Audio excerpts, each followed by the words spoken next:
A mídia informa que dos 167 deputados e senadores que se posicionaram contra a reserva bilionária em votação nas redes sociais, justificando ser uma excrescência, uma vergonha, uma aberração, o fundo de 5 bilhões de reais para gastar em campanhas eleitorais esse ano, 124 usam o dinheiro para financiar as suas campanhas este ano.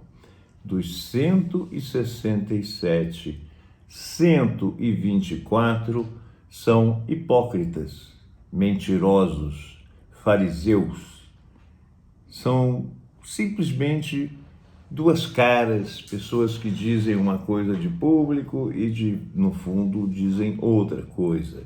Essa é uma das notícias que são destaques no noticiário de hoje e que dizem que os candidatos podem abrir mão de receber os recursos e utilizar apenas doações de pessoas físicas. Mas, nesses casos, o partido deve direcionar o dinheiro para outros candidatos ou mesmo devolver aos cofres públicos. Mas não é o que acontece. Ninguém devolve dinheiro a cofre público. É um absurdo imaginar isso na cabeça desses caras que mandam no Brasil. E nós temos visto, inclusive, que os deputados, os políticos, de uma maneira geral, eles têm aparecido nessa campanha eleitoral pedindo mais dinheiro.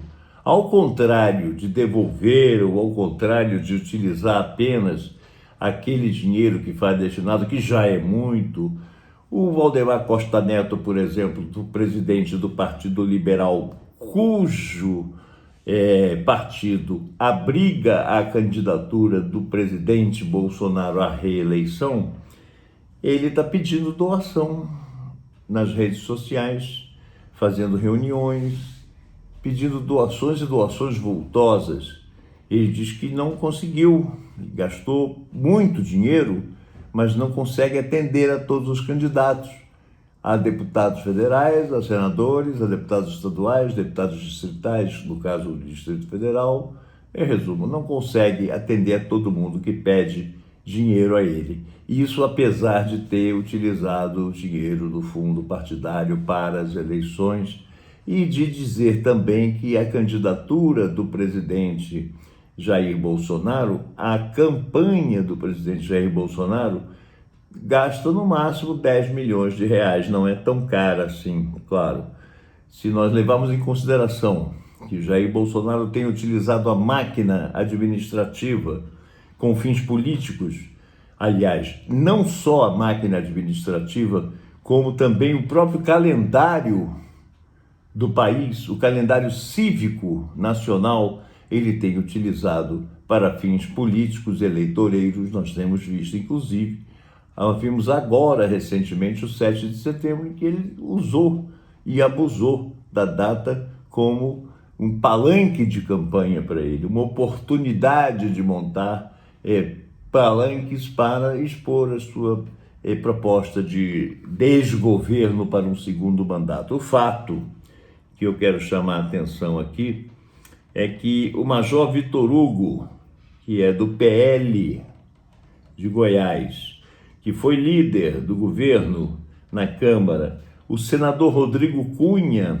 que é do União de Alagoas, aliado do Arthur Lira, que é do PP do mesmo estado, e Bia Kicis, que é do PL do Distrito Federal e que fazem parte, integram a tropa de choque do Palácio do Planalto no Congresso, estão entre os críticos do fundão que mais pegaram dinheiro dessa verba.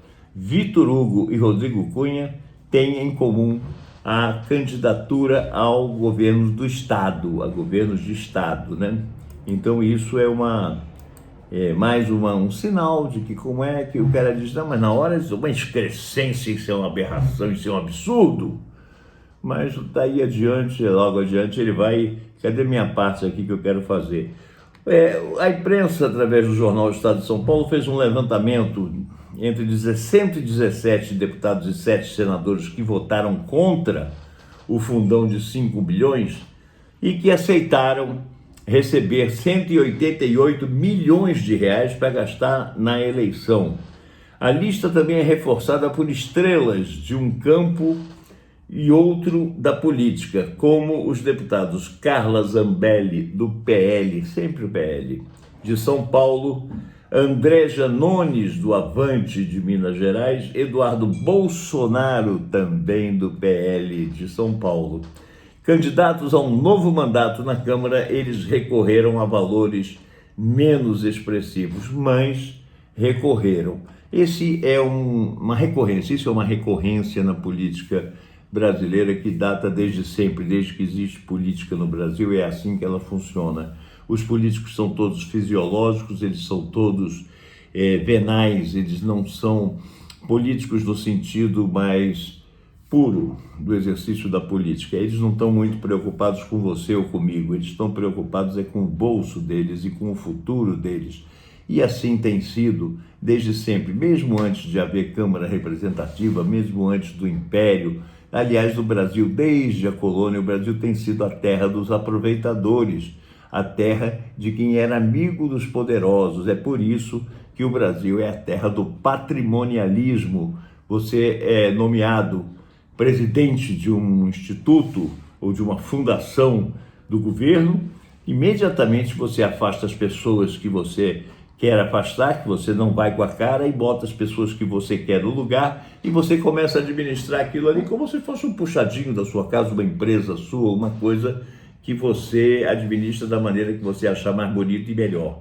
Isso, evidentemente, não é o interesse do país, e muitas vezes você acaba fundando a empresa ou a associação ou lá o que seja, a autarquia que seja, em nome desse patrimonialismo que você emprega com a maior cara de pau. As pessoas dizem, agora nós vamos nos dar bem. Eu me lembro de um amigo meu, colega de trabalho, na verdade, não era bem amigo, um colega de trabalho cujo irmão, que era suplente de senador num estado remoto, ia, afinal, assumir a vaga no Senado porque o titular tinha sido nomeado secretário ou alguma coisa no estado de origem. E esse amigo, o colega de trabalho, me disse, agora a gente vai se dar bem, porque agora vem o meu irmão para o Senado. Então, esse é o retrato do Brasil. É assim que funciona. Quem é que vai se dar bem nessa conversa toda? É quem tem o parente, o amigo, o padrinho no poder.